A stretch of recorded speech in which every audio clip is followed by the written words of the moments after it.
Welcome back to the Godly Engineer podcast. If you're new here, I'm your host, Dave Johnson, and I'm a cybersecurity engineer at Amazon, a builder, and a believer. This podcast is all about the intersection of our faith in Christ and our engineering careers. As engineers, builders, problem solvers, and innovators, we impact billions of lives through our work.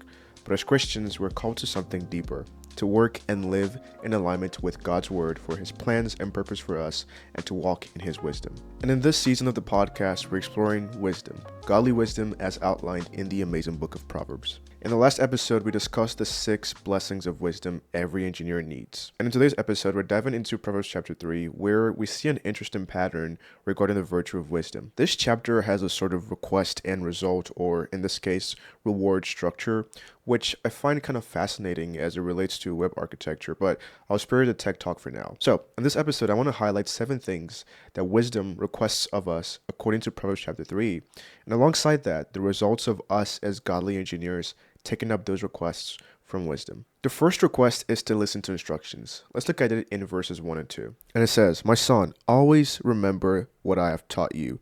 Keep my instructions dear to your heart. If you do, they will be your guide to a long, healthy, prosperous life." And that's the result. So as you can see, this verse begins with a request to remember the wisdom that has been taught to us and to keep its instructions close to our hearts. So the next logical question here to ask is, what is the wisdom we've been taught? Well, in this case, in the literal sense of it, it was the law of Moses. But now that the law has been fulfilled in Jesus Christ, we have the Holy Spirit to guide us with the right instructions constantly. And what then becomes the result of that? Well, the Amplified Version for verse 2 of this chapter states, "For length of days and years of life worth living, and tranquility and prosperity, the wholeness of life's blessings, they will add to you." This is a real, tangible result of listening to wisdom's instructions, now fulfilled through God's Holy Spirit. We get a life that's worth living, tranquility, which is a state of calm and peace, and a wholeness of life's blessings. And we're beginning to see that it's a recurring theme that life in Christ brings peace, the peace that's unexplainable. And I previously made an episode about this, which will be linked in the description. But these gifts we receive are essential for building an impactful, sustainable, and long-lasting engineering career, especially in the dynamic technology industry. The second request is to stay focused. Let's look at verses 3 and 4. "Stay focused. Do not lose sight of mercy and truth. Engrave them on a pendant and hang it around your neck. Meditate on them so they are written upon your hearts. In this way, you will win the favor of God and others, and they will think well of you." One interesting thing I want to call out here before we actually go into the depth of this particular verses is that our heart is also becoming a recurring theme here. This is a crucial aspect of how we do things, including our engineering work. Proverbs chapter 4 puts it very well when it says, "Above all else, watch over your heart, diligently guard it, because from a sincere and pure heart come the good and noble things of life." That's Proverbs chapter 4, verse 23. We cannot lose sight of the qualities of being merciful and kind. And to be honest, I personally struggle with this. I tend to think of myself selfishly sometimes, and not that I'm trying to be unkind, but my actions often don't lean towards kindness. I personally have to constantly lean on the Lord for this, as it's an area I could grow in personally. But I want to challenge you to begin to cultivate this quality, especially early in your engineering career, as it becomes increasingly important as you climb the ladder if you so decide to.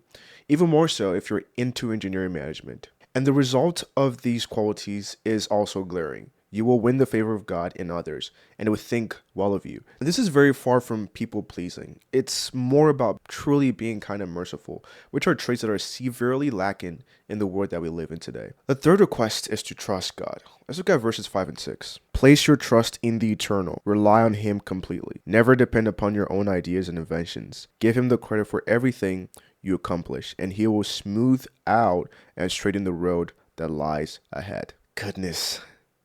This one was a gut punch for me. It is. It really is. I've been struggling with this quite honestly lately, especially with all the layoffs and everything going on. And to be honest, it's easier said than done. But as engineers, we really need to learn how to trust God and rely on him completely, or else you will end up losing your mind. Not trusting God and not relying on him comes from a place on the heart of wanting control. I must confess, I want to control my engineering career progression. I want to control having a job. I want to control having money to pay bills and do life and plan for the future. I desire to control everything, but the more control that you desire, that I desire, the less that you trust God and the less you depend on him. And as children of God, we have to learn how to depend on God. Children are dependent on their parents or their guardians because their parents or guardians are able to provide for them, even if the children have no conceptual understanding of how the parents do that. They just trust them. It's just instinctive. And so should our trust as engineers be in God. This one is really hard, but it truly needs to be said. The other part of this request is giving God credit. I personally need to do a better job of this, and it's a habit that can be better cultivated as God is truly and completely the source of all of my accomplishments, so why wouldn't I give him credit? And the result for this one is pretty obvious. The Amplified Version puts the latter part of verse 6 this way, and he will make your path straight and smooth, removing obstacles that block your way. Every engineer, including myself, loves being unblocked, and if you were ever wondering, God is the greatest unblocker. So just trust him. That's a call for you and also for me as well. Now, the fourth request is to not be wise in your own eyes. Verses 7 and 8 put this very well. And don't think you can decide on your own what is right and what is wrong. Respect the eternal. Turn and run from evil. If you depend on him, your body and mind will be free from the strain of a sinful life. You will experience healing and health and will be strengthened at your core. Now, as humans in general, especially in the world that we live in, we like to decide on what our own compass is for right and wrong when it comes to morality. This verse is telling us not to do that. We should rather have reverence and respect for God and his words and stay very far away from evil. And what does reverence and respect mean in this context? Well, if you respect God, you wouldn't do certain things, or you would do certain things. You won't cut corners, you won't do sloppy work, you would be kind to people, you'll be merciful, you won't be lazy. And I'm not saying all these because these are my own moral compasses. No, several verses in Proverbs discuss the concept of good and evil. And specifically, a lot of it talks about the lazy person, also known as a slacker.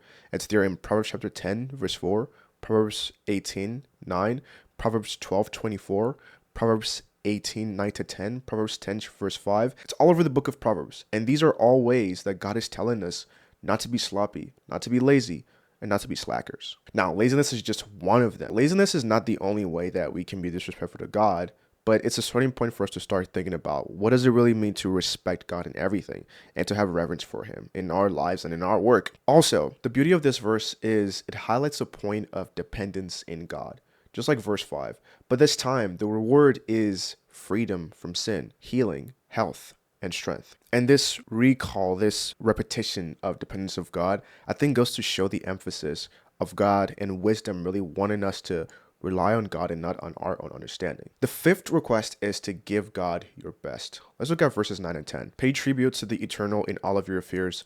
Honor him with the best of what you make. That way, you will prosper to the fullest and have plenty of food to eat and wine to drink. I love this one so much because it says, honor God with the best of what you make. Now, another confession for me here. Subconsciously, sometimes I don't give God my best. And I believe this is largely due to how casual and diluted Christianity has become. But that's not right. As engineers, I believe that honoring God with our best is a twofold endeavor. First, in how we work, and second, in giving. For how we work, Colossians chapter 3, verse 23 in the English Standard Version puts it very well. Whatever you do, work heartily as for the Lord and not for men. This is also one of the principles of a godly engineer. Go check out that series in season 1. I went into all of these different principles here. And second, for how we give and honor God with the best of what we make, especially in a very lucrative industry like engineering, 2 Corinthians chapter 9, verse 7 in the Voice version puts it very well. Giving grows out of the heart. Otherwise, you've reluctantly grumbled yes because you felt you had to or because you couldn't say no. But this isn't the way God wants it. For we know that God loves a cheerful giver. God is ready to overwhelm you with more blessings than you could ever imagine so that you will always be taken care of in every way and you will have more than enough to share. Now again, confession, I'm not the best at all of these things. Like I said, I think casual Christianity has diluted our mindset on what our best should be. So I'm taking this call to give God my best in everything, and I encourage you to do the same as well. Now, before we proceed to the next request and reward of wisdom, verses 11 and 12 discuss discipline from God. And the Amplified Bible version puts it very well. It says, my son, do not reject or take lightly the discipline of the Lord. Learn from your mistakes and the testing that comes from his correction through discipline, nor despise his rebuke. For those whom the Lord loves, he corrects, even as a father corrects the son in whom he delights. Over the course of my very young life, I have made mistakes. big ones, small ones. And I'm sure I'll make several more, but I never waste the opportunity to learn from a mistake. Even so, in our engineering careers, we conduct things like postmortems and incident reviews to review all the mistakes we made, allowing us to learn from them. How much more in our faith? This is also strongly applicable to our lives and careers as engineers. Do not let God's correction go to waste on you. Whether it's in a life situation or a work situation as an engineer, be sure to learn and grow from it. Now, verses 13 to 20 give us an interlude with an eulogy for wisdom. I'll be using the Amplified Bible to go through this one. Let's get into it. Verse 13 says, "Happy, blessed, considered fortunate, to be admired is the man who finds skillful and godly wisdom, and the man who gains understanding and insight, learning from God's word and life's experiences." Verse 14, "For wisdom's profit is better than the profit of silver, and her gain is better than fine gold." Verse 15, "She is more precious than rubies, and nothing you can wish for compares with her in value." Verse 16, "Long life is in her right hand, in her left hand are riches and honor." And verse 17, "Her ways are highways of pleasantness and favor, and all her paths are peace." Verse 18, "She is a tree of life to those who take hold of her. And happy, blessed, considered fortunate, to be admired is everyone who holds her tightly." Verse 19, "The Lord by his wisdom has founded the earth. By his understanding he has established the heavens." And verse 20, "By his knowledge the deeps were broken, and the clouds drip with dew." Man, so beautifully said. We've previously gone into the character of Lady Wisdom in chapter 1 and 2, but this gives us a stronger emphasis on that.